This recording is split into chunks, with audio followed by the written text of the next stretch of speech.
आज हम लोग देखेंगे 23। देखो 23 में क्या होता है, शोषण के विरुद्ध अधिकार। क्या होता है, ये हमारा मूल अधिकार है, शोषण के विरुद्ध अधिकार। ये अनुच्छेद अनुच्छेद यानी कि आर्टिकल 23 से 25 तक है। कितने तक है, 23 से 25 तक। अनुच्छेद 23 से 25 तक इसमें है वर्णन। जैसे 23 में क्या कहा गया है, अनुच्छेद 23 में कहा गया है, अनुच्छेद 23 इसमें कहा गया है बालात श्रम। क्या कहा गया है, बालात श्रम। ठीक है, बालात श्रम का क्या मतलब है कि आप किसी भी व्यक्ति से किसी भी व्यक्ति से जबरदस्ती किसी भी कार्य को नहीं करवा सकते हैं। इसी में जो है कई सारे हैं। जैसे बालात श्रम में क्या है, जैसे किसी से जबरदस्ती काम नहीं करा सकते हैं, बंधुआ मजदूर नहीं रख सकते हैं। ठीक है, तो इसी में है सब, यानी कह सकते हैं बंधुआ मजदूर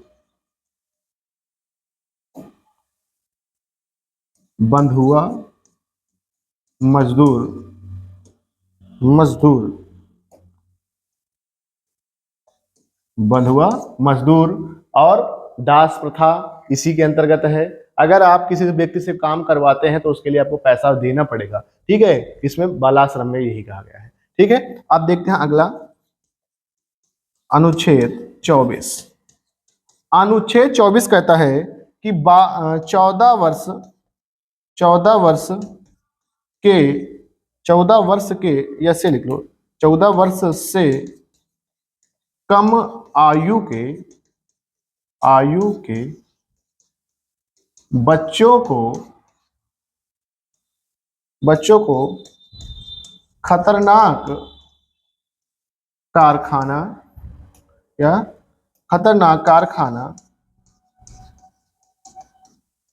खनन एवं खतरनाक कार्यों को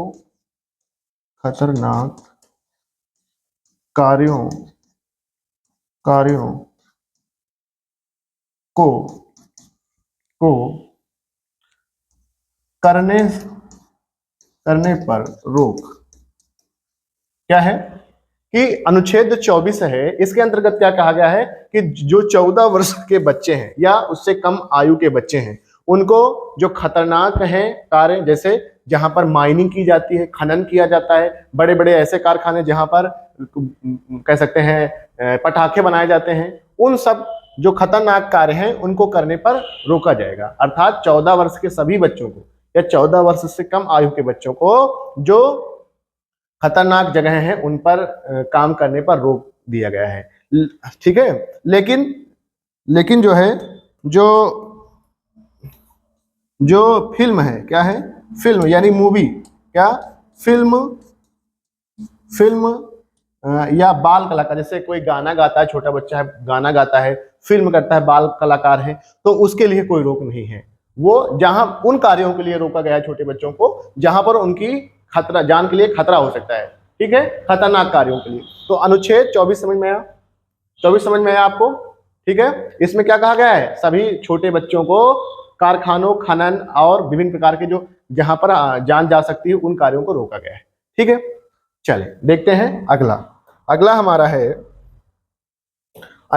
है ये तो शोषण के विरुद्ध में 2 आर्टिकल है। कितने आर्टिकल हैं, 2। पहला है बालात श्रम और दूसरा है 24 में 14 वर्ष से कम आयु के बच्चों को खनन आदि कार्यों में रोक। ठीक है, और हम देखते हैं अगला अधिकार है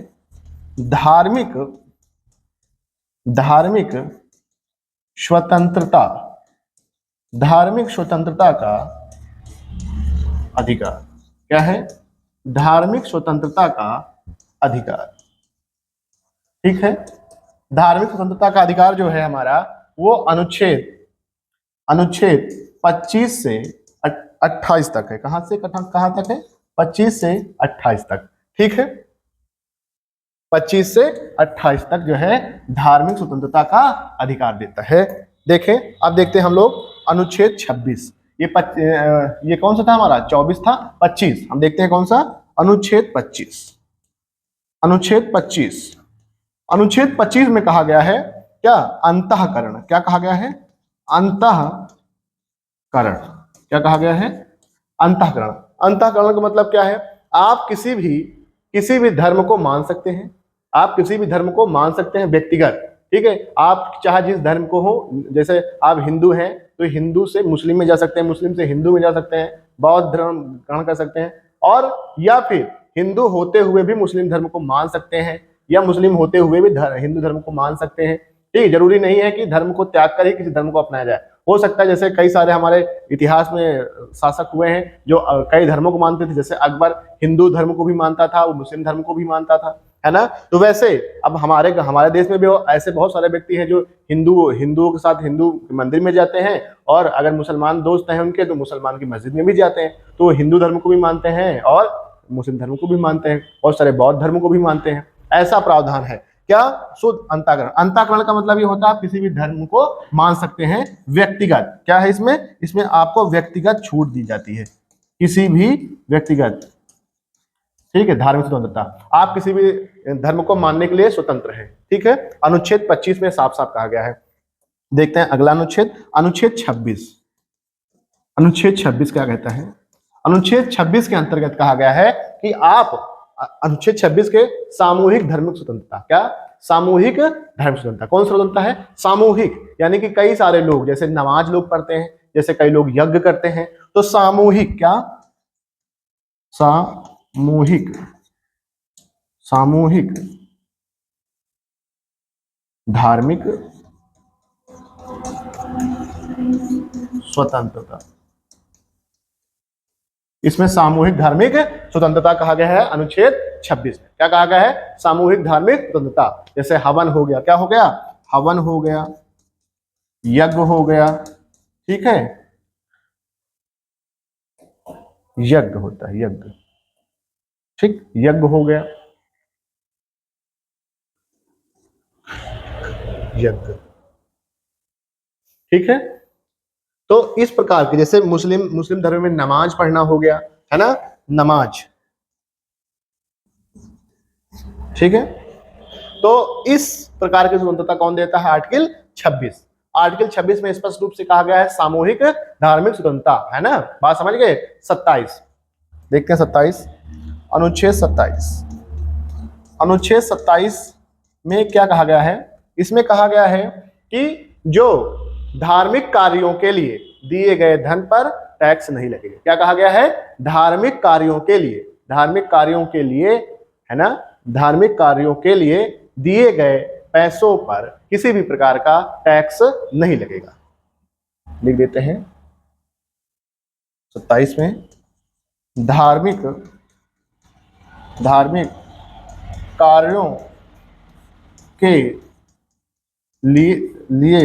पर किसी भी प्रकार का टैक्स नहीं लगेगा।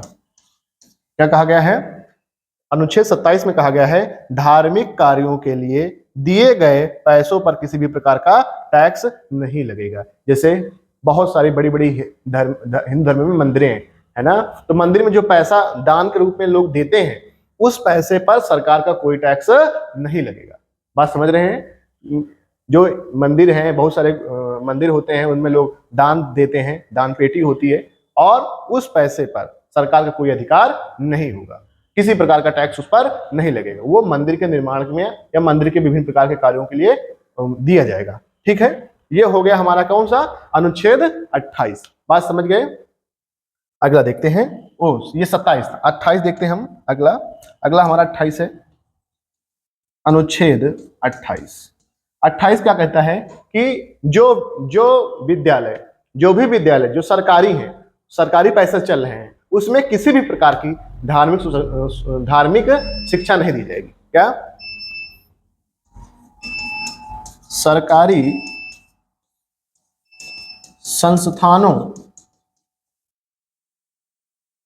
संस्थानों में धार्मिक धार्मिक शिक्षा नहीं दी जाएगी। क्या कहा गया है? 28 में एकदम स्पष्ट रूप से कह दिया गया है कि सर जो विद्यालय हो, जो शैक्षणिक संस्थान है, जिन विद्यालय का आह्वान भारत सरकार करती है या राज्य सरकार करती है, केंद्र सरकार करती है, जो सरकारी पैसों से चलते हैं, उन विद्यालयों में धार्मिक शिक्षा नहीं दी जाएगी। जैसे आपने देखा होगा कि जैसे मदरसा है, मदरसा में देखा होगा कि उसमें भी दी जाती है शिक्षा, लेकिन उसमें भाषा का बारे में बताया जाता है। भारत भाषा जैसे उर्दू के बारे में बताया जाता है, अरबी के बारे में बताया जाता है। ये मुस्लिम धर्म की बात होगी। वैसे हिंदू धर्म में संस्कृत विद्यालय चलते हैं, संस्कृत विद्यालय में संस्कृत भाषा पढ़ाई जाती है ना। तो ये किसी भी प्रकार से ये बताता है कि जो विद्यालय है ना, शैक्षणिक संस्थान है, उसमें किसी भी प्रकार का जो है धार्मिक शिक्षा नहीं दी जाएगी। बस ठीक है, ये हमारा ये अनुच्छेद था। देखें अनुच्छेद 28 यानी धार्मिक स्वतंत्रता के लिए अधिकार था 25 से लेकर 28 तक। 25 में है अंतःकरण, 26 में सामूहिक धार्मिक स्वतंत्रता है ना, 27 में धार्मिक कार्यों के लिए दिए गए पैसों पर किसी प्रकार का टैक्स नहीं लगेगा, 28 में सरकारी संस्थानों में धार्मिक शिक्षा नहीं दी जाएगी। बात क्लियर है?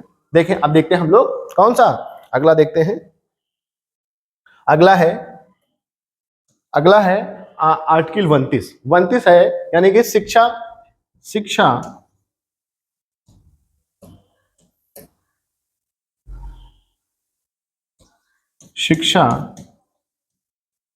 एवं संस्कृति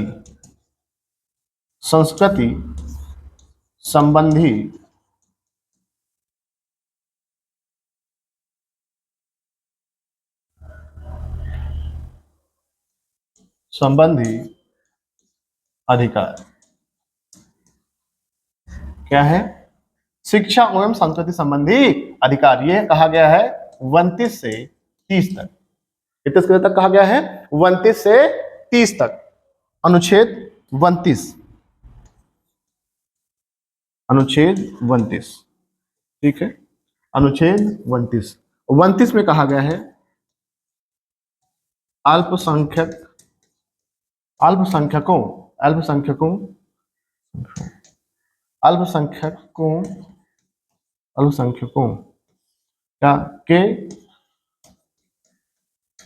हितों में संरक्षण। क्या कहा गया है? अल्पसंख्यकों के हितों में संरक्षण। क्या कहा गया है? अल्पसंख्यकों के हितों में संरक्षण। अल्पसंख्यकों के हितों में संरक्षण कहा गया, ठीक है। इसमें क्या कहा गया है?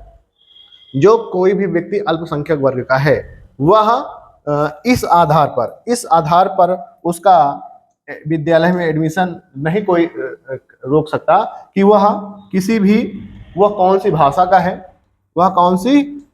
है, और वह किस प्रकार की उसकी संस्कृति है। क्या है? किस प्रकार की उसकी संस्कृति है। इसके आधार पर किसी भी व्यक्ति को विद्यालय परिषद में रोका नहीं जाएगा। ये शिक्षा का अधिकार है, शिक्षा एवं संस्कृति संबंधी अधिकार, ठीक है। 29 में क्या कहा गया है? अल्पसंख्यकों के हितों के संरक्षण।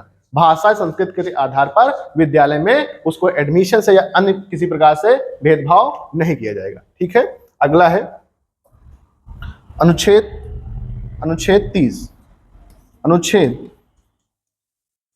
30।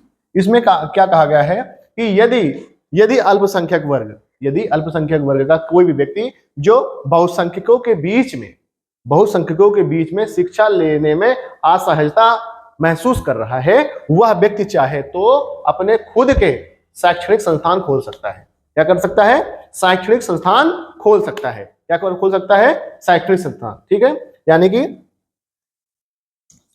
अल्पसंख्यक के शिक्षण संस्थान खोलने का अधिकार। क्या है? अल्पसंख्यक वर्ग के जो लोग हैं वो शिक्षण संस्थान खोल सकते हैं यदि उनको बहुसंख्यकों के शिक्षण लेने में असहजता हो रही है तो। ठीक है, ये अनुच्छेद 30 हुआ। क्लियर है? अगला अनुच्छेद देखते हैं। अनुच्छेद अनुच्छेद 31। क्या? अनुच्छेद 31। अनुच्छेद 31 में कहता है संपत्ति का अधिकार। कौन सा अधिकार? संपत्ति का अधिकार। यह है, ये जो अधिकार है, यह है पैतृक संपत्ति का अधिकार। किसका है? पैतृक, अर्थात जो हमारे पिता की संपत्ति है, हमारे बुजुर्गों की संपत्ति है, वो अधिकार संपत्ति का अधिकार। हमने आपको 19 में बताया था, आर्टिकल 19 में बताया था कि संपत्ति का अधिकार हटा दिया गया है। वो संपत्ति थी व्यक्तिगत संपत्ति, अर्थात हम जैसे मैं कितना भी पैसा कमा लूं, है ना, उस पर अगर ज्यादा कुछ लिमिटेड है, जैसे कि मान लीजिए किसान पर 6 लाख के ऊपर अगर उनकी आमदनी तो उस पर टैक्स देना पड़ता है। वैसे कोई व्यक्ति होता है तो अगर वो 10 लाख के ऊपर हो गया है तो 10 लाख कर दिया गया है। 10 लाख के ऊपर अगर कोई व्यक्ति पैसा कमाता है तो उस पर देना पड़ेगा, उसको जीएसटी यानी टैक्स देना पड़ेगा। ठीक है, और ये जो अधिकार है ये है पैतृक संपत्ति का अधिकार। 31 वाला, 19 वाला क्या था? व्यक्तिगत संपत्ति का अधिकार, उसको भी हटा दिया गया, उसमें भी संशोधन किया गया है ना। उसको 300 का, ये और वो दोनों मतलब अब कंबाइन करके 300 का में कर दिया गया है, 300 का में। ठीक है, इसको क्या किया दिया गया? हटा दिया गया है।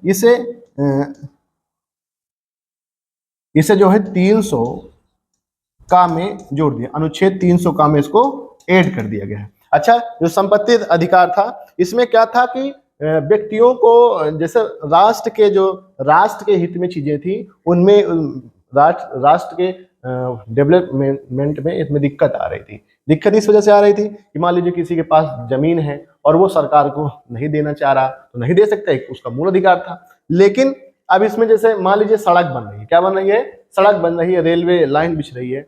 जब मान लीजिए मेरा खेत आ रहा है जहां से लाइन जा रही है, रेलवे लाइन जा रही, और मैं अगर ना दूं तो सरकार मुझे जबरदस्ती नहीं ले सकती थी। लेकिन अब क्या है कि भाई वो तो बहुत गड़बड़ हो गया, इस तरह तो सभी नहीं देंगे। तो इस वजह से क्या कर दिया गया, इसको संपत्ति के अधिकार को मूल अधिकार से हटाकर इसको कानूनी अधिकार बना दिया गया। क्या? कानूनी अधिकार।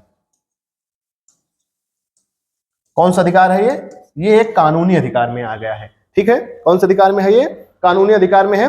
अब कानूनी अधिकार और मूल अधिकार में क्या अंतर है?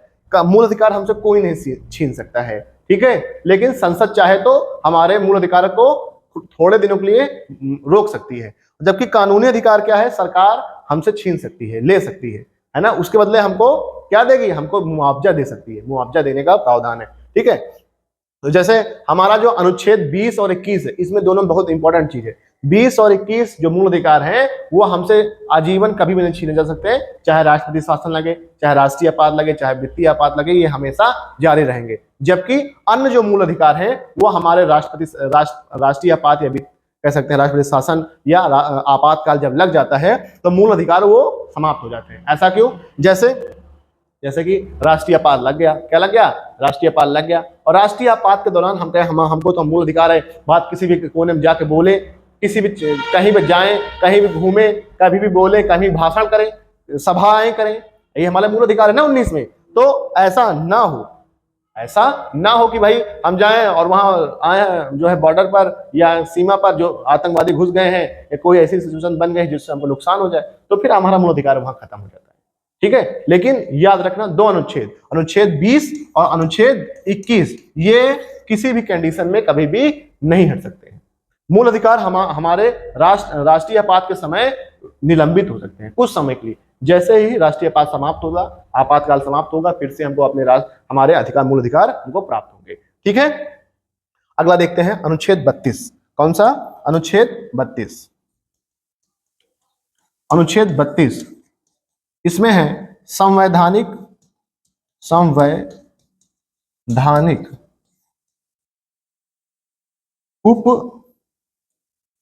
उपचारों का अधिकार। संवैधानिक उपचारों का अधिकार। ठीक है, अनुच्छेद 32 क्या कहता है? संवैधानिक उपचारों का अधिकार। ठीक है, इसमें पांच प्रकार की संसद कह सकते हैं जो सर्वोच्च न्यायालय है वो 5 प्रकार की न्यायालय है, 5 प्रकार की रीट जारी करता है। क्या जारी करता है? रीट जारी करता है। जैसे पहला है बंदी प्रत्यक्षीकरण। क्या है? बंदी प्रत्यक्षी प्रत्यक्षीकरण क्या है? बंदी प्रत्यक्षीकरण। पहला कौन सा है? बंदी प्रत्यक्षीकरण। दूसरा है परमादेश। क्या है? परमादेश। क्या है? परमादेश। क्या है? परमादेश। ठीक है। अगला है अधिकार परीक्षा। क्या है? अधिकार परीक्षा। क्या है? अधिकार, इसको समझाते हैं हमें क्या क्या है ये। अधिकार परीक्षा। चौथा है बताइए, आपको किसे पता है? ठीक है, प्रतिषेध। क्या है? प्रतिषेध। क्या है? प्रतिषेध। ठीक है। पांचवा, पांचवा कौन बताएगा? पांचवा बताइए आप। नहीं आता? देखिए, अच्छा, उत्प्रेषण। क्या है? उत्प्रेषण। क्या है? उत्प्रेषण। ये 5 प्रकार की रीट जारी करता है। क्या है ये? ये रीट है। क्या है? रीट। 5 प्रकार की रीट जारी करता है। ठीक है। हमारा क्या? हमारा न्यायालय, चाहे वो उच्च न्यायालय हो चाहे सर्वोच्च न्यायालय हो। देखें ये क्या होता है, इस कौन कौन से जारी क्या क्या है? बंदी प्रत्यक्षीकरण। बंदी प्रत्यक्षीकरण का मतलब यह है कि जिसको भी जिस भी व्यक्ति को कोई व्यक्ति गिरफ्तार करता है, उसको 24 घंटे के अंदर 24 घंटे के अंदर अंदर सशरीर जो दंडाधिकारी होगा या न्यायालय होगा, जिसके जो अथॉराइड है, उसके पास पेश करना होगा सशरीर। ठीक है। ये है बंदी प्रत्यक्षीकरण। ठीक है। अगला है परमादेश। क्या है? परमादेश। परमादेश वो होता है जो कोई व्यक्ति, मान लीजिए कोई व्यक्ति है जो सही से कार्य नहीं कर रहा, अपने कार्यों को सही से कार्य नहीं कर रहा है, उसके लिए न्यायालय आदेश देता है कि आप अपने कार्यों को सही से करें। ठीक है। यह है परमादेश। ठीक है। अगला है अधिकार परीक्षा। अगला क्या है? अधिकार परीक्षा। अधिकार परीक्षा क्या है? अधिकार परीक्षा में क्या होता है कि वह व्यक्ति जो ऑथराइज्ड है किसी भी कार्य करने के लिए, वह व्यक्ति जो ऑथराइज्ड है किसी भी कार्य करने के लिए, लेकिन वह व्यक्ति नहीं कर रहा है, कोई दूसरा व्यक्ति कर रहा है, उससे छोटा अधिकारी उससे छोटा पद का व्यक्ति कर रहा है, तो वो कहता है न्यायालय कि आप अपने कार्यों को स्वयं करें। अधिकार परीक्षा। ठीक है। बात समझ रहे हैं? ठीक है। अगला है प्रतिषेध। क्या है? प्रतिषेध और उत्प्रेषण। प्रतिषेध क्या होता है? प्रतिषेध में जो न्यायालय होता है अपने से छोटे न्यायालयों को यह आदेश देता है, यदि किसी किसी कह सकते हैं किसी मुकदमे में या कोई गलत फैसला आ गया है, तो वह आदेश देता है कि दूसरे न्यायालय में उस केस को भेज दिया जाए। ठीक है। या उच्च न्यायालय में भेज दिया जाए या सर्वोच्च न्यायालय में भेज दिया जाए, यदि कभी ऐसी कंडीशन बनती है तो। ठीक है। और इसका दूसरा रूप ये उत्प्रेषण भी है। समझ गए? तो ये हमारे अनुच्छेद 32 तक हो गया है। ठीक है। अगला अगला अनुच्छेद देखते हैं, अनुच्छेद 33। 32 तक हो गया है ना? हाँ, अगला देखते हैं अनुच्छेद 33। अनुच्छेद 33 अनुच्छेद 33 कहता है राष्ट्रीय सुरक्षा। क्या? राष्ट्रीय सुरक्षा, नेशनल सिक्योरिटी, सुरक्षा के हित में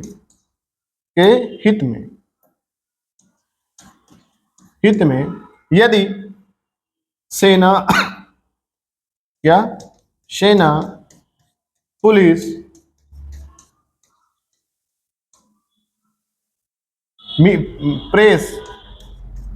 प्रेस और गुप्तचर को आदेश देता है कि आप इनके अधिकार जो हैं उनका अल्पीकरण है।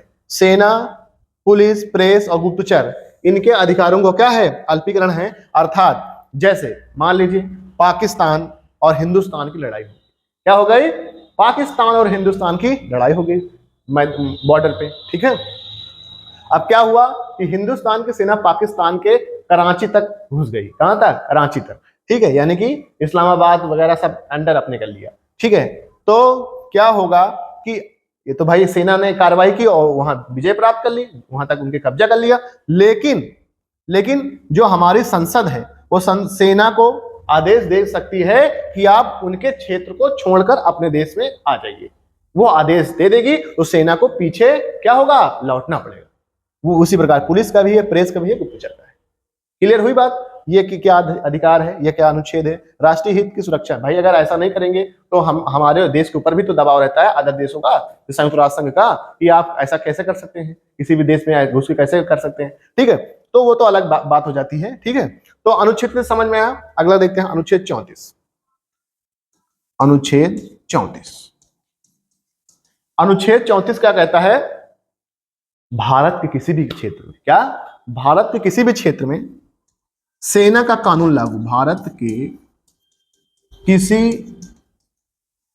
भी क्षेत्र में सेना का कानून लागू। ठीक है, जब सेना का कानून लागू हो जाएगा, यानी राष्ट्रीय आपात या ऐसा संकट आता है, राष्ट्रपति शासन लगता है, तो हमारे जो अधिकार हैं वो अल्पीकृत हो जाएंगे और फिर जो सेना कहेगी वैसे ही हमको करना पड़ेगा। जो कहेगी, अगर कहेगी कि आप लोग घर के अंदर रहिए तो आपको घर के अंदर ही रहना पड़ेगा। ठीक है, ये सेना का वो आएगा, मतलब सेना के कानून लागू हो सकते हैं भारत के किसी भी क्षेत्र में, कभी भी, किसी भी वक्त। ठीक है, अगला है अनुच्छेद 35। अनुच्छेद 35 क्या कहता है? अनुच्छेद 35 कहता है मूल अधिकार